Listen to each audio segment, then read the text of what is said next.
पूरे दिन यहाँ पर बेड तोड़ता रहता है और कोई काम धंधा नहीं है तुझे?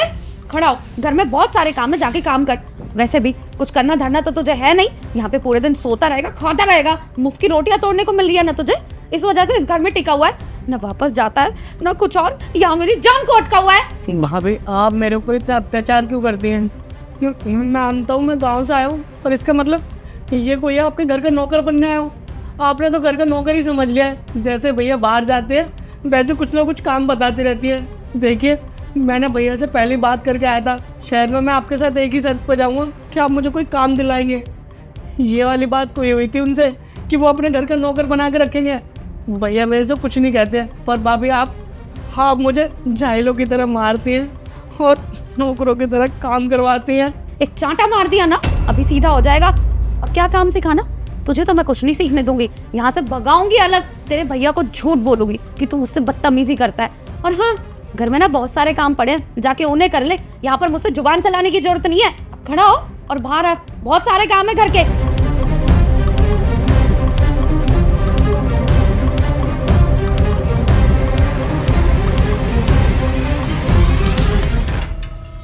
ओए, इन हाथों को ना ढंग में चला ले, ऐसे काम कर रहा है जैसे जान नहीं है।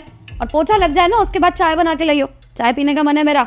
और थोड़ा जल्दी जल्दी काम कर, और उसके बाद मेरे पैर दबाइयो, बहुत दर्द हो गया, पता नहीं कितनी मेहनत करनी पड़ती है तेरी वजह से।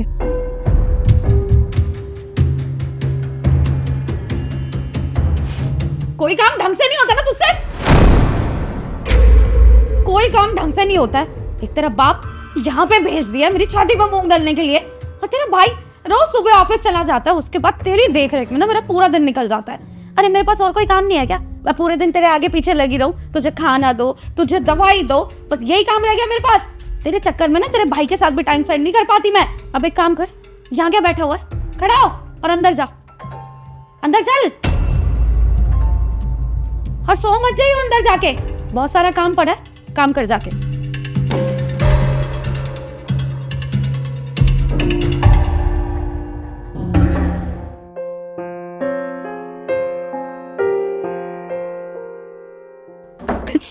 अरे जतिन, क्या हो गया भाई, क्यों रो रहा है तू?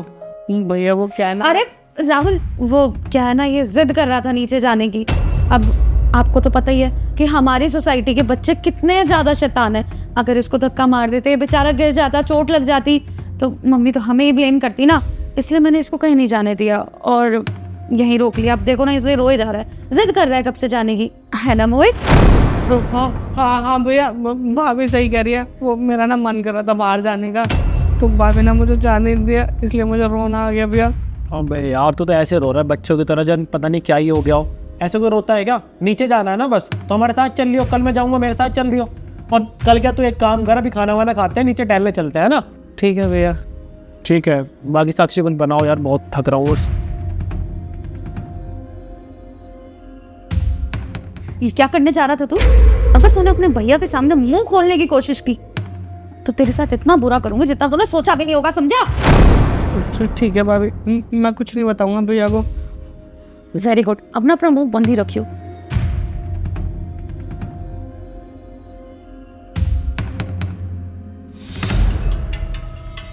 ओए, तुझे दिख नहीं रहा मैं वहां पे बर्तन धो रही हूँ? आपके काम में हाथ नहीं बंटवा सकता ना, बस हर समय बैठे रहो, फोन चलाते रहो, और कोई काम वाम तो है नहीं। ये नहीं कि कुछ पढ़ लिख ले और ढंग की नौकरी लग जाए। मुझे तो ऐसा लगता है ना, मजदूरी करेगा तू आगे जाके। एक तो पता नहीं कितने दिन में यहाँ से जाएगा वापस। एक तेरी माँ, वो तो टेंशन फ्री होके गाँव में बैठ गई है, अपने बेटे को यहाँ पर भेज के। हमें टेंशन होती है ना तेरी, अरे मेरे को दिक्कत होती है तुझसे सबसे ज्यादा। मेरा पति बस तेरे आगे पीछे लगे रहता है, ऊपर से मेरा पति जो हर समय मेरा छोटा भाई, उसे अपनी बीवी तो दिखती नहीं। अब ना मैं तुझे इस घर से भगा के मानूंगी, तो देख मैं तेरे साथ क्या करूंगी।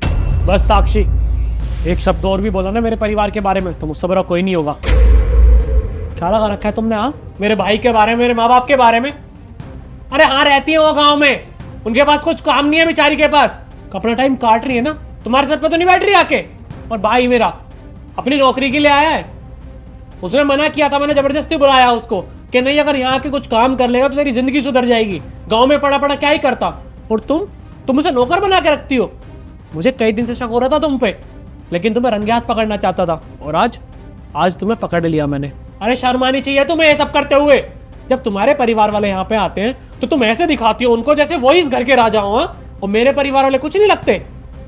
देखो ऐसा है साक्षी, जितना तुम्हें तुम्हारे परिवार वाले प्यारे हैं ना, उतने ही ना मुझे मेरे परिवार वाले प्यारे हैं। अगर आज के बाद एक भी शब्द इनके बारे में सुना तो मुझसे बुरा कोई नहीं होगा। और वैसे भी मैं तुमसे ये क्यों बोल रहा हूँ, आज के बाद तुम इस घर में रहने लायक ही नहीं हो। तुम निकलो यहाँ से, मैं अपने परिवार वालों के साथ खुश हूँ, निकलो यहाँ से।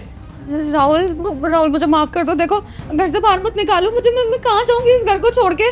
और रही बात तुम्हारे परिवार की, तुम्हारे भाई की, ये मेरी पहली और आखिरी गलती समझ के माफ कर दो। मुझसे गलती हो गई, मैं पता नहीं कौन से घमंड में चूर हो गई थी, मुझे ये बोझ नजर आने लग गया था, इसलिए मैंने इसके साथ ये सब करा। लेकिन आज के बाद मैं वादा करती हूँ तुमसे, मैं इसको हाथ नहीं लगाऊंगी, कभी इसको एक शब्द नहीं बोलूंगी। मैं इसके लिए सारे काम करूंगी, बस मुझे घर से बाहर मत निकालो। मैं कहाँ जाऊंगी, मैं क्या जवाब दूंगी अपने घर वालों को जाके।